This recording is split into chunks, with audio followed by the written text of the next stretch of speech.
تو اللہ نے قرآن میں فرمایا ان الذین یخشون ربہم بالغیب، اپنے رب کو بغیر دیکھے ڈرو اور جو وہ کہہ رہا ہے کرو ورنہ آخرت میں سزا ملے گی۔ اور اللہ نے تسلی بھی دی کہ اگر بن دیکھے ڈرے اور میری اطاعت کی تو ایسا نوازوں گا بل یداہ مبسوطتان، اللہ جواد اور کریم ہے، وہ شکور ہے، تھوڑے پر بہت زیادہ دیتا ہے،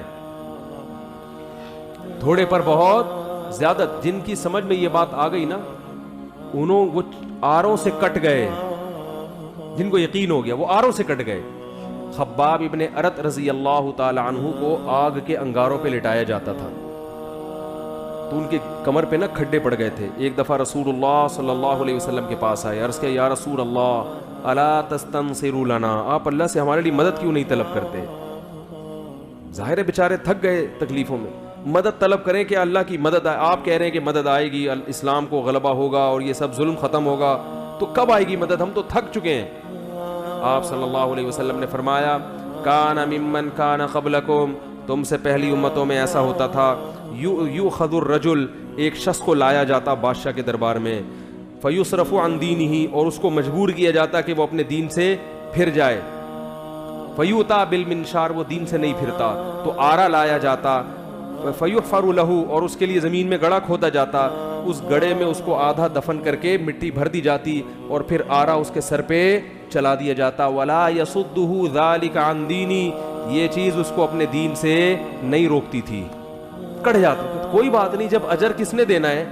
اللہ نے دینا ہے، تو کٹ جاؤ، جتنی محنت ہوگی اجر۔ دیکھو جب زیادہ کمیشن کا شوق ہوتا ہے نا مزدور کو، وہ نائٹ بھی لگاتا ہے۔ آپ جب فیکٹری میں کام کرتے ہیں تو اوور ٹائم بھی لگاتے ہیں کہ نہیں لگاتے؟ آپ کو پتا ہے اوور ٹائم کی تنخواہ کیا ہوگی؟ زیادہ۔ تو جس کو جنت کا اور اللہ کے وعدوں کا یقین ہوتا ہے وہ بڑی قربانی دینے کے لیے بھی تیار ہو جاتا ہے۔ وہ کہتا ہے، حالانکہ ایسے موقع پہ اللہ نے کلمہ کفر کہنے کی بھی اجازت دی ہے جان بچانے کے لیے، اوپر سے کلمہ کفر کہہ سکتے ہو، مگر وہ پھر بھی نہیں کہتے تھے کہ بھائی کٹ کے بعد میں بھی تو مرنا ہی ہے نا۔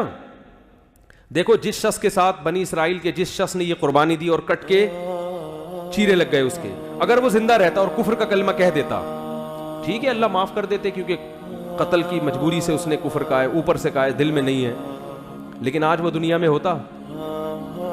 لیکن آپ صلی اللہ علیہ وسلم کی زبان اقدس سے اللہ نے اس کی مثال پیش کر کے صحابہ کو تسلی دلوائی ہے۔ کتنا بڑا مقام مل گیا نا اس کو۔ مر تو آج بھی چکا ہوتا اس وقت بھی، لیکن سستے میں بہت اچھا کما گیا، بہت اچھا کما گیا۔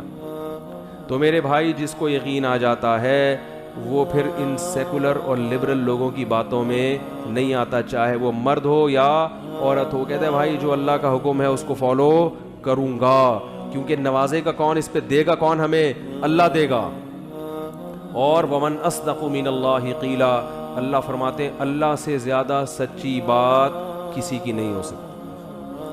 جب اللہ ہے تو اللہ نے باتیں یہی کی ہیں قرآن میں، اس کے علاوہ ہمیں کوئی نہیں بات ملتی کہ اللہ نے کہیں ہم سے بات کی ہو، اسی میں کی ہیں۔ اور جو اللہ نے باتیں کی ہیں وہ یہی ہیں کہ اللہ سے زیادہ سچی بات کسی کی نہیں ہے، اور متقین اور گناہ کرنے والوں کو ایک جیسا ٹھکانہ نہیں دوں گا۔ اور یاد رکھو آج تھوڑا بہت دین عبادات میں تو نظر آ رہا ہے، معاملات میں مسلمان بالکل کیا ہو گیا ہے؟ فارغ۔